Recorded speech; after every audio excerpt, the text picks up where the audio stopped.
ఆరుగాలం కష్టపడి పండించిన పంట ఒక్క రాత్రి వర్షంతో కళ్ల ముందే నాశనం అవుతుంటే రైతు ఆవేదన అంత ఇంత కాదు. జయశంకర్ భూపాలపల్లి జిల్లా కాటారం సబ్ డివిజన్ వ్యాప్తంగా ఈదురుగాలులతో కురిసిన అకాల వర్షంతో కోటి ఆశలతో పండించిన పంట నీళ్ల పాలైంది. మంగళవారం రాత్రి కాటారం సబ్ డివిజన్ వ్యాప్తంగా ఈదురుగాలులతో కూడిన భారీ వర్షం కురిసింది. ఈ వర్షం మహాదేవ్పూర్ మండలంలోని ఐకేపీ సెంటర్ను చెరువుగా మార్చేసింది. ఎక్కడ చూసినా నీరే. ఆ నీటిలోని మురిగిపోయిన వరి ధాన్యమే కనిపించింది. సుమారు 1000 క్వింటాళ్లకు పైగా వరి ధాన్యం నీటిలో తడిసి ముద్దైనట్లు తెలుస్తుంది.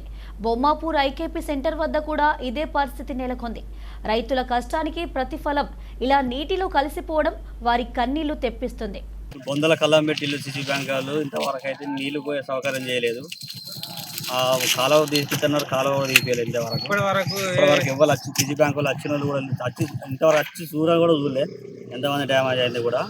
మొత్తం అడ్లన్నీ నీళ్ళలో ఉన్నాయి. కుప్పల చుట్టూరు అన్ని నీళ్ళే ఉన్నాయి. ఇప్పుడు ఎత్తుకు పోసడానికి అవకాశం లేదు. దీని గురించి ఏం పరిష్కారం చేస్తారో సిసి బ్యాంకులు చేయాలని కోరుకుంటున్నాం. వారికి కన్నీళ్లు తెప్పిస్తుంది.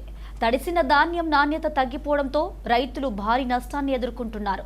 కొనుగోలు ప్రక్రియ ఆలస్యం కావడంతో రైతన్నలు మరింత ఆందోళన చెందుతున్నారు.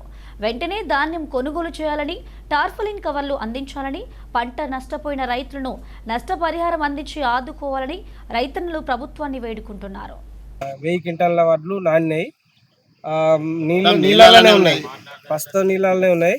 అవి నీళ్లు పోవడానికి అవకాశం లేదు. జర తొందరగా నీళ్లు వెళ్ళిపోయేటట్టు చేస్తే వాళ్ళు కొంచెం ఆ తడిసిన వడ్లను కొనటానికి ప్రయత్నం చేయాలి. ఖచ్చితంగా రైతు నష్టపోకుండా చూడాలి. వర్షాలున్నాయట, అకాల వర్షాలున్నాయట. ఇప్పుడు రైతులు బిక్కు బిక్కు అంటారు. కుప్పలు ఆరబోసినవి ఉన్నాయి, ఇంకా వచ్చేటివి ఉన్నాయి.